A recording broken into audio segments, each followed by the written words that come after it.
7 police और झांगरा police के खिलाफ जो है जमाली बिरादरी की औरतें जो हैं 7 प्रेस क्लब पर सरापा एहतजाज हैं। इन वाले से इनसे भी बातचीत करेंगे कि इनका क्या करना है। अदी छा थियो आ अदा इहो थियो आहे मुंहिंजो नंढड़ो आदड़ा आहिनि 3 असांजा, उन में 2 माल चारनि पाए अम्मा पोड़ी माल चारे पई, मुंहिंजा यतीम बच्चा आहिनि। उन ॾे अदड़े हिकिड़े खे मानी स्कूटर ते मानी खणी आहे, चवां वञी मुंहिंजे बचड़नि खे मानी ॾेई चो। हिकिड़ो 7 सालनि जो, हिकिड़ो 8 सालनि जो, हिकु 10 सालनि जा आदड़ा आहिनि। उहे मानी खणी आहे, उन मानी वारनि खे वठी कुटियऊं। मुंहिंजा 2 अदड़ा 20 बकरियूं लापता आहिनि। हिकिड़ो अदड़ो उहो पुलिस वटि आहे, असां वटि कोन था ॾियनि, असांखे ॿुधाइनि बि कोन था। मुंहिंजा यतीम चोरा ॿार रईस वटि असांजा बच्चा टुकुर खाईंदा, उन जे दर ते गिराड़ो खाईंदा आहिनि। असांजो रईस ॿधियो अथनि, मुंहिंजो केरु आहे, मुंहिंजे यतीमनि बच्चनि जो केरु आहे?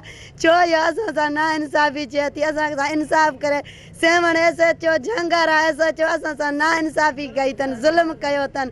मासूमनि खे धक वाउडा वारनि धक हणी मासूम खे चवनि था कंहिं चोरी कई आहे, कंहिं कई आहे। हो त जीता बचड़ा नाक जो केस ॿधंदा आहिनि। हिन महिल मुंहिंजा कल्ह खां वठी मां सुबुह ताणी, हिन महिल ताणी राति खां वठी मां बुखे पेट ते पंहिंजा बच्चा जांच पड़ताल कंदी थियो त हीउ मूंसां कहिड़ो कार आहे? मुंहिंजो मुड़ुसु रईस असांखे ख़बर न चार मां पेट भरिसां हिन महिल हमल आहे, मूंखे 9 महीनो मूंखे पेट में धक हयां अथनि। पुलिस असांजे घर में मौजूद थी आहे, झांगारनि जी सेवण जी मौजूद थी। मुंहिंजो रईस मुड़ुसु घर मूं निंड पियो, हुन खे पकड़े विया, असांजी सोन जूं रशीदा असांजूं पेटियूं भॻियूं अथई। मुंहिंजो बच्चो उन खे धक हयां अथई।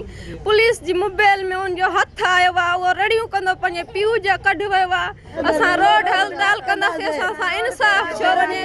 बकरियूं चारां पई पहाड़ी में, 20 बकरियूं चारां पई। मुंहिंजा बचड़ा मानी खणी ओॾे पहाड़ी ते, हिते गाह कोन्हे, ओॾे गाड़ हुयो। मां बचड़ा मुंहिंजा मानी खणी आया, ख़बर उहा पई को बच्चो काॾे हो, को काॾे हो। पुलिस कढ पियनि इहे झंगा वाउडा वारा।